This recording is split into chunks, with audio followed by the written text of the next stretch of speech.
Hello, everyone. This is Gander of VATOCLAN here at MLG Orlando, and with me is Sony, formerly of Future Talent Art Control. Sony, you have not been to an offline or to a LAN event in quite some time. What was the last one that you were at?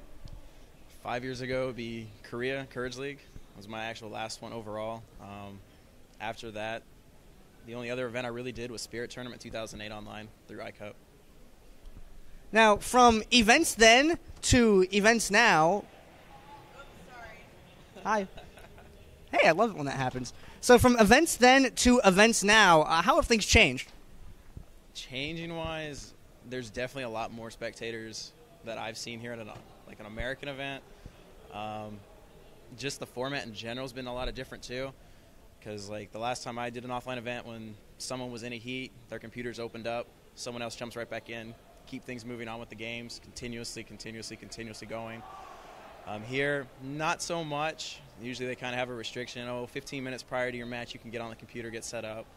So that's a thing that I see that potentially needs to be changed, potentially might not be changed, but for the better of esports in general, I think it should be changed just so people can continuously be progressing forward. Events might not be as long throughout the whole weekend, but at the same time, where they're at now, continuously bringing in money.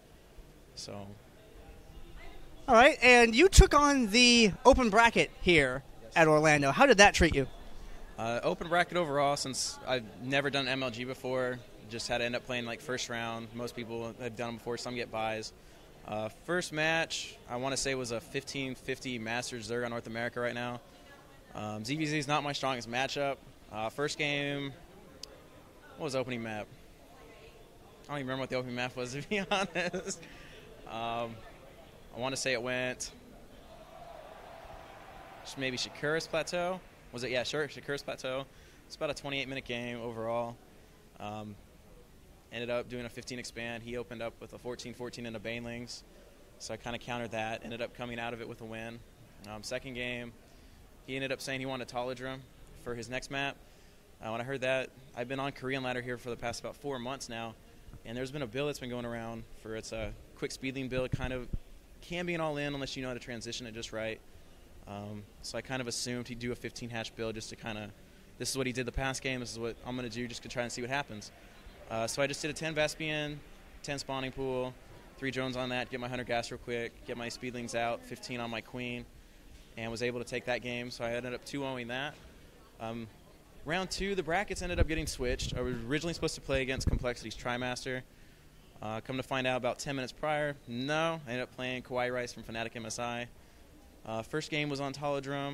It was about a 22-minute game. Ended up leaving my infestors in my natural after I caught him doing a 7-rax reactor. Completely stopped muted production, Ling Baneling infestor instead.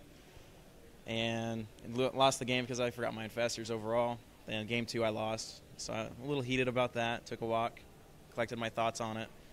Then day 2, ended up going in the losers round. Round 2, I had a no-show opponent. He didn't show up for the match. Round 3, I played a guy who was a 1650 currently on Europe. He came from Sweden. He was a Zerg as well. Ended up 2-0ing that individual as well. Sent him back to Sweden, unfortunately. And then I played against Quantic Gaming's Og in round 4. Match 1 on that one was on dual site. It was about a 20-minute game, ZVP. I tried something a little new that I'm not used to doing, playing Muta opening. Kind of shot myself in the foot, something I haven't tried before. And then game 2, I ended up choosing Shakura's Plateau because I've been doing this particular build. It's a very fast Nidus nuke with about 30, 40 speedlings into it. Ended up taking off his Nexus, dropping a queen in as well, 2 creep tumors, 2 spine crawlers, put the spine crawlers up by his ramp, took out his cyber core. Ended up transitioning with a double expand into Roach and Mass Queen, just in case most players like to do either Colossus or Void Rays. Denied him from getting his expansion at his 3 o'clock. He got one up right outside his natural, right by the tower. Was able to deny that right after it was finished. Took game 2, and then game 3 was on Metalopolis, and I decided just to try and do pretty much just an all-in off of just Zerglings real quick, doing a 10 pool instead, and kind of shot myself in the foot and wasn't able to take it, but I was at least happy with my results, not doing any offline events or not even really playing too much StarCraft over the past 3.5 years. So very happy with it. So is this a comeback or a just for fun thing then? You know, because I know you live out here in Florida. Is this I'm going to stop by and check things out, or do you want to get back into things? Definitely want to be able to get back into things hard. Just being able to come back into esports in general and coming to an offline event, catching up with old friends was definitely a plus for me. Being able to see a lot of the old players from Brood War that I used to play with, both on ladder, online events, any types of online tournaments or like World Cyber Games or anything like that. It was definitely great being able to see people again like Fogroff from Quantic Gaming Ben. He's their manager. He's definitely a great guy. I've known him for a long time. Kelby, or Inca Williams. He's a great guy that I've known for a while too. I'm trying to think of who else.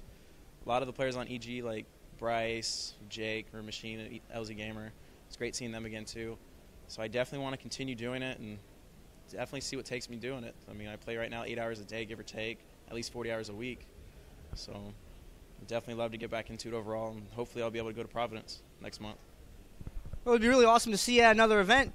But for those of you who follow VATOCLAN and follow local Arizona things, Sony right here is the guy behind AZSC2. What spurred you to create that website? Originally, like me, I was born and raised in Arizona. I've actually lived in Mesa for about 14 years. Went to the East Coast for a couple years and moved back. Growing up in Arizona, originally there was quite a bit of StarCraft. I mean, down in the convention center, back in early 2000, 2001, they had a big, pretty known StarCraft tournament with users like Super Condom User, TF Brad, and such like that, and it slowly started to die away. After moving back to Arizona, I actually started going to a cyber zone. It was on like Thunderbird and 43rd Ave, and I mean, started to slowly see some competitiveness, and some players would casually play. The owner, Jay, he was originally from Korea, played a lot of StarCraft, so and then just keeping in touch with some people, like Phil, for example, he tried to sit there and say there wasn't enough competitiveness, not enough StarCraft. There's not a real community to let players know exactly what's going on in Arizona, if there's any tournaments, any LANs, any online or offline events going on. Just kind of a community in general to keep players together and try and make a thriving environment just to continue esports in general. The more esports grows, the bigger it's going to become and the bigger it's going to be, and the more people are going to be looking at it and trying to make like certain things, like potentially get like ESPN involved, for example, or more streams online that could potentially make events even larger, more known throughout the communities. Well, the Arizona scene certainly has seen a distinct jump in activity, partially because, yeah, I do have a place to sort of funnel traffic to. When I meet people, I say, hey, are you on AZSC2? I tell them about the site, and that's something that also helps get the message out about the tournament that we've been having run monthly, the Arizona Opens that have come and gone. And as more of those pass, more people come to the site, and more people are starting to sort of get connected. So things are on the up and up. Do you have any plans to? I know you're in the military. Do you have any plans to come back to Arizona and sort of oversee some of this directly, or are you still going to be operating remotely for the time being? I'm actually trying to get stationed over at Luke Air Force Base right now. Definitely would love to come back out there. If I'm able to get that happening, one thing I definitely want to be able to do is I want to actually create kind of like an online ladder tournament play. Kind of have it set up to where it could be like a 64-player tournament. Based on that, the results will kind of play in a role of like seedings and points for the pool, and then have an offline event every quarter based on those results. Trying to break it down, like top 8 would end up playing against each other in a round-robin tournament with some prizes as well as prize money on side of that. Now it kind of gives more of a community feel for Arizona players as well. Of course, not just going to be biased about it and only let Arizona players play, but as well as other places, like if anybody remote wants to compete or anything like that, they're more than welcome to. As for if they end up going to an offline event like that, if they're able to be placed into like that final tournament for the quarter, it might not work out in their benefit just because they might have to like make a drive or a trip down to actually compete into it for that tournament. Other things I would like to do, I'm actually trying to coordinate for like charity events as well, trying to set stuff up like that. Trying to think of what else. There's things I want to try and set up and do. Can't really think of anything else off the top of my head. but I would definitely love to just try and oversee it and continue progression with it, and hopefully it just keeps getting larger and larger and larger, as hopefully it has been over the past couple of years here. Yeah, I've noticed slowly more and more posts on it, and some of those posts are mine, some of those posts on other people's. Now they're becoming less just my posts and more mine and other persons, and it's a really nice place. I wish people, any Arizona gamers or anyone that has friends in Arizona, please go check it out, azsc2.com. It's the place to go for Arizona-based news, and I'm really happy with it. I hope to see it grow more. Do you have any shout-outs, any thank yous anybody would like to say hi to today? Shout-outs and thank yous. First, I definitely want to just thank Blizzard in general just for creating the game itself. I mean, if they didn't make the second series of the StarCraft series at all, none of this would be happening. Would like to thank Major League Gaming, of course, for originally being founded in 2002, continually progressing, make it esports more known and larger, or else we wouldn't have events like this. Would like to thank a lot of friends, too, that try to push me back into it. Like Fogroff, for example, definitely try to continue to push me. He's like, you definitely need to go to MLG, check it out, catch up with us.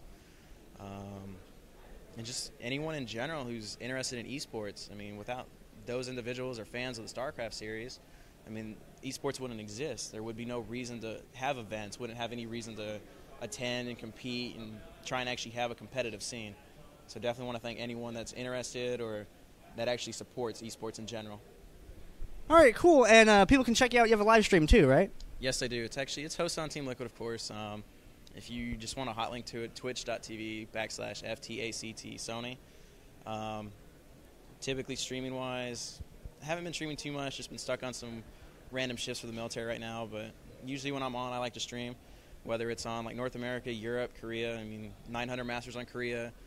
Usually top 8 Masters on my division in North America and as well as in Europe, too. So if anyone's interested in Zerg play, I do coach as well. On a little bit on the side, it's free coaching. Can't hurt anybody that's willing to look at it, so more than happy to. All right, cool. Well, hey, it's good to see you out at a live event. Hope we see you out here at more of these, and I hope things continue to improve out on azsc2.com. Thanks for the interview, Sony.